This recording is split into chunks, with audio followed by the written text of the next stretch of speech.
Now your child is reading along, doing fine, and then suddenly they stop. They stare at the word. You wait. You give them a second. Maybe you count to 3 in your head, thinking that should be enough time. But nothing happens. They're stuck, and now you're wondering what you're supposed to do. Do you tell them the word? Do you sound it out for them? Do you wait longer? It's one of those moments that feels small, but somehow really confusing. And if you've been second-guessing yourself, you're not alone. Now here's what I want you to know. Most of the time when a child gets stuck, it's not because they can't read the word. It's because something else is happening in that moment that has nothing to do with whether or not they know their sounds. And once you understand what's actually going on, you'll know exactly what to do without overthinking it. Now let's start with what getting stuck actually means, because I think we use that phrase to describe a few different things. Sometimes a child pauses because they're thinking. They're working through the sounds. Their brain is doing exactly what it's supposed to do. Now, that's not stuck. That's processing. But then there are moments when they're stopped or they're not working anymore. They're waiting and they're guessing, or they've just checked out. Now that's different.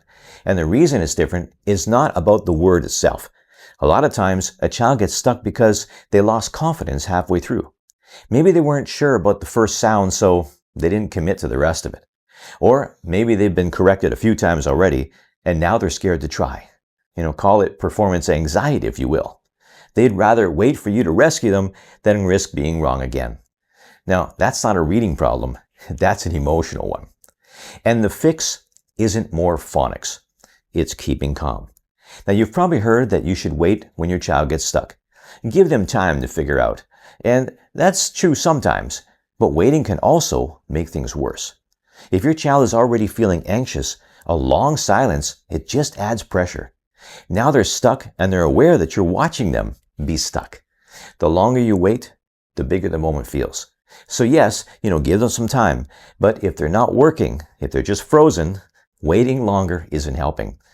You're not teaching patience. You're teaching panic. Now here's a probable scenario. You're sitting next to them. They're cruising along, reading one sentence after another, and then suddenly they stop on the word kitten. You wait a couple of seconds. Nothing. So instead of waiting longer, you just say, let's work this one out together. So now it's time to bust out the pencil and paper, or you reach for your trusty whiteboard. So with any word with more than one syllable, like kitten, we have 2 syllables here. The best thing we can do right now is to split the word into bite-sized chunks. Now this one's pretty easy because we can use the rabbit rule, where we can split the word up and right between the 2 consonants that are the same. And now we have 2 bite-sized chunks that we can blend with. Now we draw attention to the k sound. All right, we have k. And the second one, I. Let's blend those together. K, k, k. Can't really stretch the k out, but we can stretch out that I if we want, or the I. I, k. Really get that feeling in there. Then bring in the T. We got kit. Very slow, even if you have to do the little dots underneath and point to them. K, it. And then we bring them together. K, it, kit. This way. Very good. All right. That's one chunk out of the way. We're treating these as almost like 2 separate words. Then we check the next one out. We have t, and then eh. Blend those 2 together. Te. And then the n. 10. Very good. Now that they have both sides blended quite well, we're just going to add them together, right? And we're going to add them together kind of like in two chunks, almost like 2 blends now. Instead of separate letters, we're going to blend the words back together. In this case, kit and 10. And we start kind of slow. We go kit, 10, kit, 10. This double T will start to meld into each other, and just to give you that one sound. Kitten.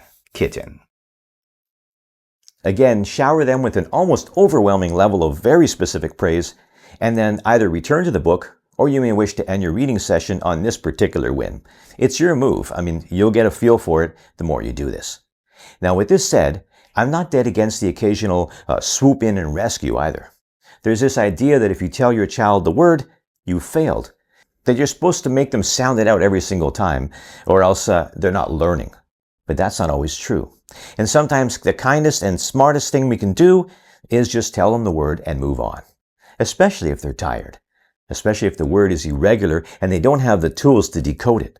And especially if they're starting to shut down. You're not creating a bad habit. You're keeping reading from becoming a battle. Now the key is knowing when. If your child is stuck on a word that follows the patterns they know, then yes, help them work through it. But if they're stuck on a word like said or was, and they haven't learned these patterns yet, just tell them. Let them hear it, repeat it, and keep going. See, reading is supposed to build confidence and fluency, not frustration. If sounding out every single word is making them hate the process, you're not helping them learn. You're teaching them that reading is hard and uncomfortable. Now, this is the part that makes everything easier. You don't need to guess what to do if you can tell what kind of stuck you're dealing with. Is your child working or waiting? Are they trying to figure it out or have they given up? If they're silent but their eyes are moving and their mouth is trying to make sounds, they're working. Let them work. But if they're staring at you or looking away or slumped back, they're done. And that's when you can step in, and here's what that can look like. Let's say your child stops on the word chop. Now you wait a moment and they look at it, nothing's really happening, nothing's connecting. So you say, okay, let's draw attention to the first two letters only. What are the first two letters? C and H. Now if we were to blend C and H together, all right, it doesn't make much sense. So maybe we can help them see how kind of silly that sounds.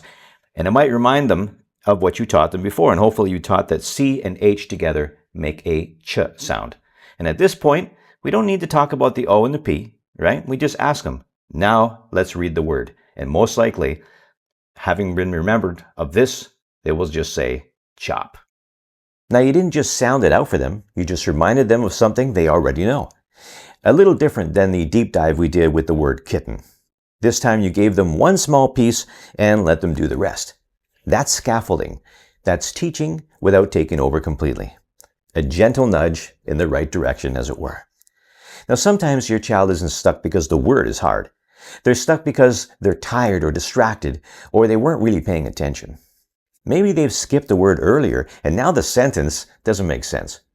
Maybe they've rushed or they're rushing through it and not actually looking at all the letters. Now, if that's what's happening, sounding out the word really won't fix it. You need to back it up. You need to say, maybe let's read that sentence again from the beginning. Or let's look at that word again. Now, what letters do you see? Not in a frustrating way, just calmly bringing them back to it. Now, I need you to hear this. If your child gets stuck often, that does not mean they're behind. It does not mean they're struggling more than other children. It does not mean you're doing something wrong. It means they're learning, and learning doesn't happen in a straight line.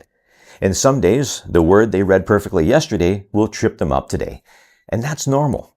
What matters is that you're staying calm and helping them move through it without shame or pressure. The goal is not perfection. The goal is not to read without pauses.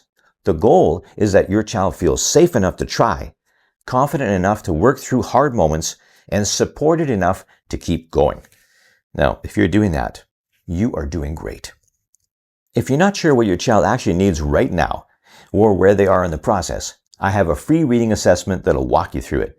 It's clear and simple and super insightful, and it'll show you exactly what to focus on next. The link is in the description below. So you never have to figure this out alone. Keep up the amazing work you do every day. And stay wonderful, and I'll see you again real soon.